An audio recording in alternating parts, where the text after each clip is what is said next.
Blog Talk Radio.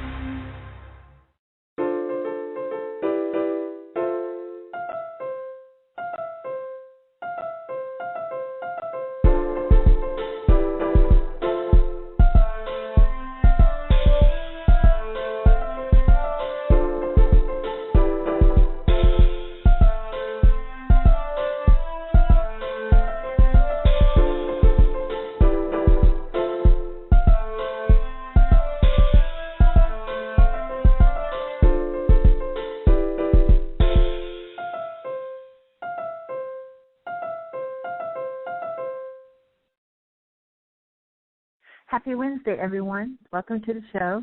My name is Ellen Young, and this is My Rays of Light Radio. I know everyone's used to us being on Tuesdays, but we missed a couple of weeks, so we wanted to, try to keep everything fresh for you guys. This is going to be one of our shorter shows, but still packed with lots of really important information. Tonight we're talking about publishing books. My Rays of Light Publishing is one of the companies that we have, and we are very, very proactive in trying to encourage people to get their words on paper. It's very important that we do that.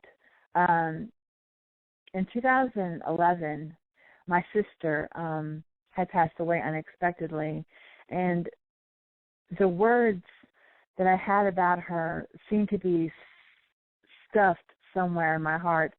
I had difficulty bringing them out. But through a lot of encouragement with my family, we made a joint decision. Maybe I should just write about her. And in writing about her, hopefully I would find some peace, which is exactly what happened. So last year, what we did was we put together a book, and the name of the book is called In the Blink of an Eye. I want to share a little bit with you tonight about that book, only because it is very important that even in the cycle of grief, that we are able to reach out to one another and to find peace, love, kindness, even with ourselves. So in the introduction of this book, it goes like this. I wanted to think that no one in the world could miss her as much as I did. I wanted to feel offended by her death. I wanted to wrap up my grief, frustration, and anger over my sister's death and never think about it again. There was nothing anyone could tell me, and mostly they never attempted to tell me anything about her or how I was handling her death. I had difficulty in most daily activities. I didn't want to get out of bed. I was disheartened by people whose lives seemed to keep going. I didn't understand why even the world seemed to keep spinning. There was pain in simply hearing her name. I couldn't even think of that day in January without crying. What had become worse, I had tried to hide the pain. I was destroying myself with the thought that I wasn't strong enough to live without her. But in a moment of love, someone who I loved came to me with an act of kindness. She lovingly pointed out to me that my sister's death did not happen to me. She said, I was experiencing the loss, yes, but my sister died. I didn't. She may have never understood the light bulb that came on in my soul that day. At that moment, I understood my feelings of anger. It came from one place. The thought, no, the fact that I had to go on living, and I had to go on living without Melissa. I had to figure out a way to want to get out of bed. I had to devise a plan that would help me survive this horrific loss. I had to admit my pain. I had to own it. I went through so many cycles of grief. It was ridiculous, and then I went through them again.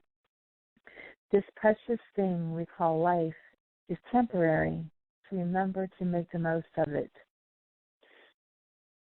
In my book, you will find the raw emotions of this journey. I loved my sister, and in a single moment, in the blink of an eye, she was gone. The importance of writing, the importance of writing down your thoughts, your ideas, your concerns is bigger than self. It's sharing your journey with someone else. Someone else most likely has gone through exactly what you are going through. Most likely someone is going to read something that you have written or a thought that you have had and said, wow, I feel exactly the same way. How did you know how I felt? How did you know? And of course you didn't know, but it's a connection we have to one another. It's a connection. And it's very, very important that we make that connection. Writing is important. It is very important. And if you feel like you can't write down your thoughts, because there are some people that feel like they can't, record your thoughts. My Razor Light Publishing is in the business of creating and helping you create your ideas for yourself. What we do is we do publishing, we do editing, formatting. We're getting the book ready for you. We're not in the business of making money off of your royalties. We take no royalty money. We are only paid for the services that we provide, and that's it. It's your book. It's your money. It's your idea, your thought, your creation, and you should be the one that's getting compensated for all of that. So before we take the first break tonight, what I'm going to do is I'm going to read you an excerpt of the book. In this particular book, what I decided to do was I created, for lack of better words, a diary. Every day I was writing a letter to her. I was writing a letter to my sister, and I was writing a letter to her because I didn't know who else to talk to. I didn't know what to do. I was stuck, almost lost. And through the writing, I felt a healing start. And so in this particular excerpt, which is right around the end of the book, is when I'm talking about being okay. Dear Melissa, I think we've heard this question posed to us probably 1,000,000 times. Are you okay? In retrospect, some of us will say, I'm fine. We probably don't give much thought to the question or what it means. But not long after you left us, I seem to be asked the question a lot. On this one particular day, I was asked if I was okay, and I stopped to think for a moment. The moment seemed to last forever. Then I answered, I am no longer sure what okay is anymore. I could no longer fill my answers with empty, unfeeling responses. And I now felt everything so deeply. I wasn't okay. The world wasn't okay. How could it be? How could I ever achieve a sense of normalcy again? What was normal about this? I have loved you since the moment I first saw you, and now you are no longer here. I grew angrier with you. How could you leave your children behind, knowing that they would need you? I was frustrated, and I had no way to vent and release the negativity that resulted. That is when it happened, when I finally realized how important it was for me to find a way to be okay again. Since the first time I spoke to Taylor, I knew he and I would have a special bond. I bonded with all of your children in one way or another, but Taylor and I seem to always be connected. So when he called me after you had passed away, it really broke my heart. I thought I was doing okay, but apparently I was just masking what was really happening inside of me. He asked me what everyone else did. Are you okay? His voice held something different. His voice was searching for something in a small little voice. What my heart heard him say was, because if you are okay, I will be too. I realized at that moment, and many others that would follow, he would need me to be okay for him. I would have to find a way to deal with this pain and remain focused on what was really important, life. I missed you. and it hurt more than I could tell anyone. I think everyone expected me to either be invincible or self-destructive. I had to focus on what you gave to me in life. I had to hold on to the beautiful memories, and I had to let go of the haunting anguish that there was no possibility of creating new ones together. The reality was, you were meant to have a special place in my heart. To try and deny it or cover it up would be an effort made in vain. The part of my heart that was filled with you was always meant to be yours. God created my very own divine best friend. I needed to be thankful for you, not angry. I needed to be able to smile again. I needed for you to look down on me and be proud of what I did with our time together. I think if we were taught early on about death and the fragility of our time here, we would appreciate life so much more. I came to this conclusion upon watching others throw away perfect opportunities to love the people in their lives. I watched friends and family talk badly of one another, even curse one another's existence. Life is so much shorter than anyone would ever realize. I don't think there was ever a moment while you were living that I considered the fact that one of us would die. Even when I was sick, I never considered the fact that I almost died. I guess I felt like you had some great protective covering that would keep you here with me.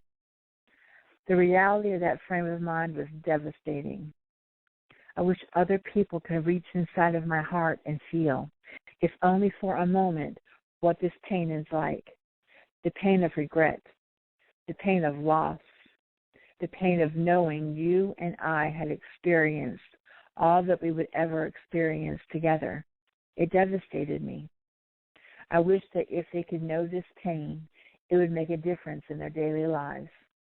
I wish it would make them realize that the small arguments and disagreements they have will amount to nothing but a wasted opportunity to love one another. How much more lovely life would be not to have to say I'm sorry to a headstone. How did I come to this revelation? It was Taylor. One night, close to the anniversary of your death, he called me. He was clearly upset. After a lengthy conversation about all the things he said he was unhappy with, he said, I was only happy at my mommy's house. I sat there and silently cried. He may very well have been frustrated with his dad or the million other things he mentioned, but when he said mommy, his little heart broke. He cried and cried. And I thought to myself, how do I hug this beautiful boy over the phone? So I told him, I missed you too. And sometimes it made me sad. Then I went on to hug him verbally, reminding him that he always made you smile. I reminded him of the time you visited, and we were outside of my house, and he brought me the baby frog to hold. And everyone else ran away. He started laughing. He said, that was a great time. And I told him that we get to remember those great times forever. I don't know if that conversation helped him pass that day, but it certainly helped me.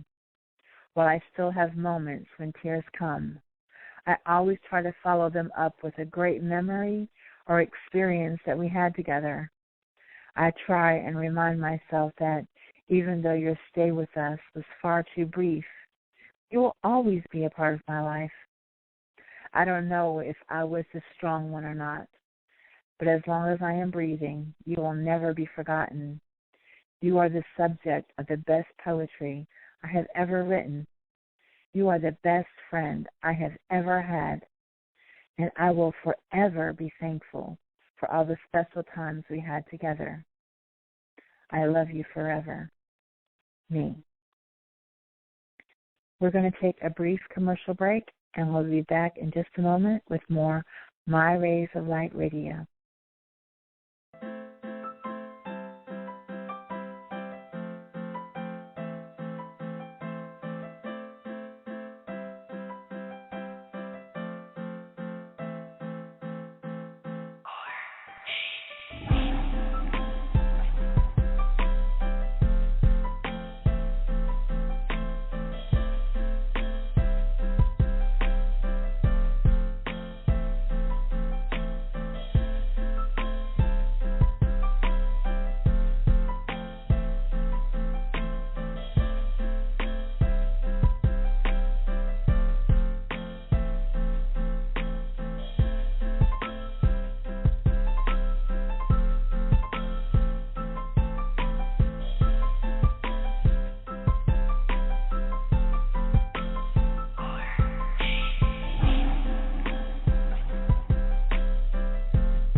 Welcome back to My Rays of Light Radio. I'm your host, Ellen Young.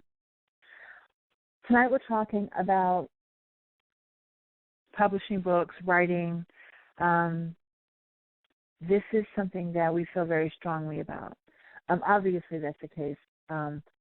If anyone is following the show or following us on Facebook, on Twitter, you'll know that I spend a lot of time talking about writing, not only for myself, but other people.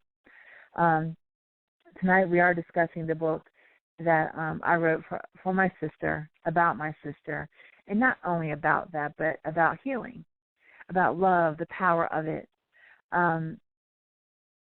We want to encourage each and every one of you to follow us on Twitter.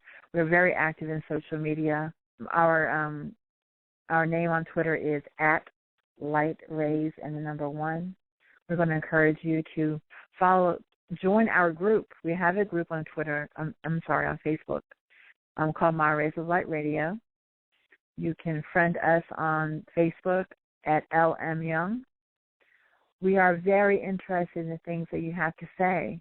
If you have some work that you already have completed or some ideas and you need some guidance or maybe just need a little bit of help, we'd be more than happy to help you. Publishing and editing is something that we specialize in, so we really want to encourage you to contact us. Please feel free to do that at our email address, which is myraysoflight@hotmail.com. Our website is www.myraysoflight.com. I'm going to read another part of the book. What I did was I read a lot of poetry, so what I did was I alternated my diary excerpts with my poetry about my sister. I felt it was the best way to do her the best service.